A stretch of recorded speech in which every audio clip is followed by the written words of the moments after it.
Okay, so this is part 2 of that interaction with Victoria Police.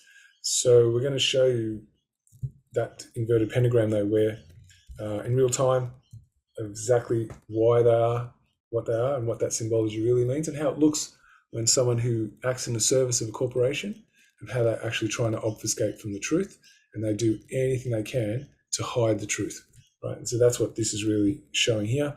So, they are in service, but they're upholding the right of what? The St. Edward's crown, which is a Catholic corporate crown. So as you can see in that logo, you've got the Roman wreath, it's owned by the Vatican. Being that it's a corporation, it has to have an ABN, as you can see. And obviously it's an inverted pentagram, should I say. And so these men in costume are actually acting in accordance with that.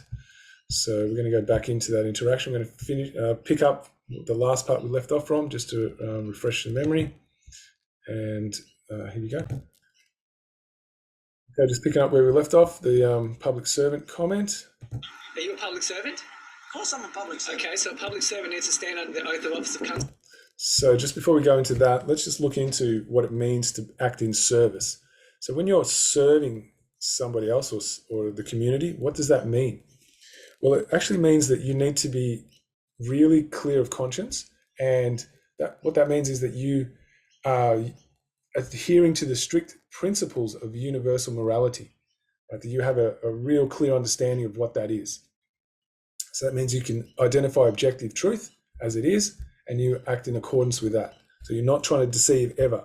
Now, if you have a look at his behavior, it's all being deceptive from the beginning, right? So there's nothing, he's not acting in any way, shape, or form close to any principles of universal morality, right? What he's actually doing is following his policy and procedure.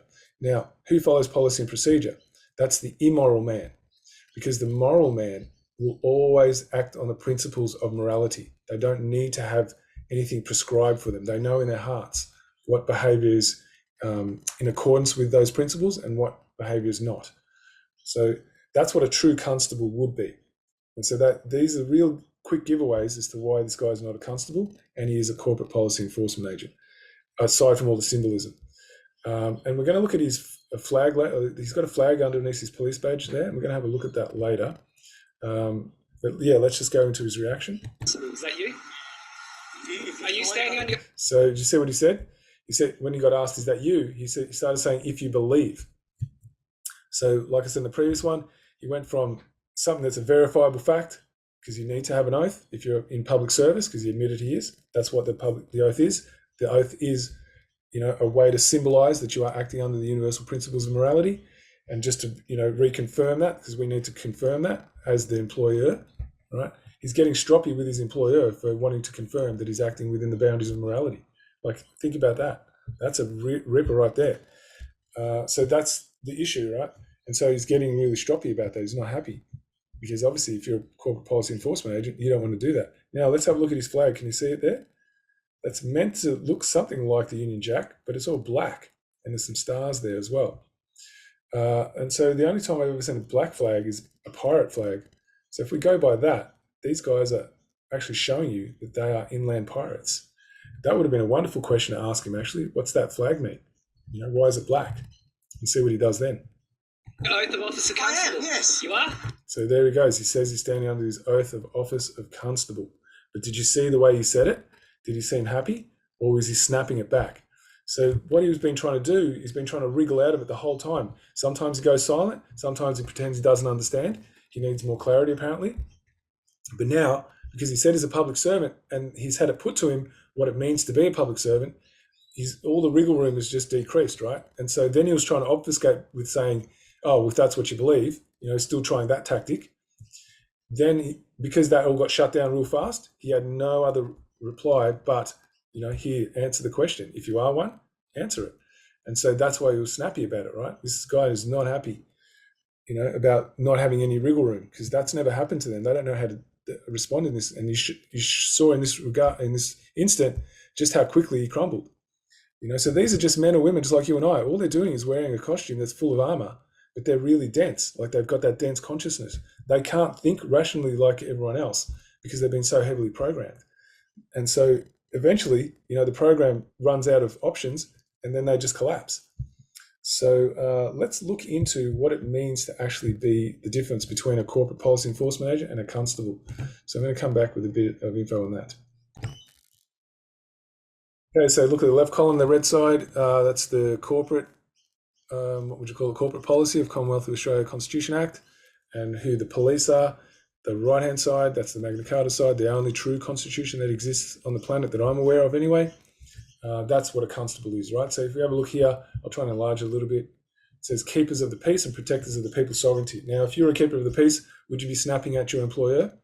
You know, like you think about in your day job, like if your employer was going to ask you questions and you started snapping back at them and, you know, showing disgust for them asking you, how long did you last in that job? For some reason, this public servant gets to do that. Isn't that peculiar? You know, and if they were elected by the community from which they live, you know, in order to cultivate the conditions necessary for freedom, would they be obfuscating from questions, right? Because the thing about questions is the questions are there for the purpose of enhancing knowledge, right? So knowledge expands from questions. So you would welcome them if you were acting in the service, you know, because you are wanting to stick to the strict principles of morality, then questions are part of that, you know, because people want to make sure that you are acting in accordance with morality. So you would never arc up about that. So also to preserve the equity and natural justice. Would you be worried about the questions are being asked if they're all about, you know, that specific topic? Because that's all those questions were about, equity and natural justice. They were geared exactly towards that. And if you're spiritually enlightened, acting from conscience in the pursuit of truth discovery, well, you'd never ever want to deny a question, right? Because questions always lead to that truth discovery. That's their purpose. The only time you would want to deny it is if it's a belief. Yet what did he do? He tried to push the beliefs that he's accepted onto the one asking the questions. Like, really got to think about that one, right? What does that mean? You know, that's the classic transference. You know, in psychological circles, I call it transference. You know, so they put it on someone else, or projection. And they, you know, a constable is accountable to the people, right, under natural law. You know, in service, as it says, to the people. You know, so what are they bound by? Natural law and law of the land, right?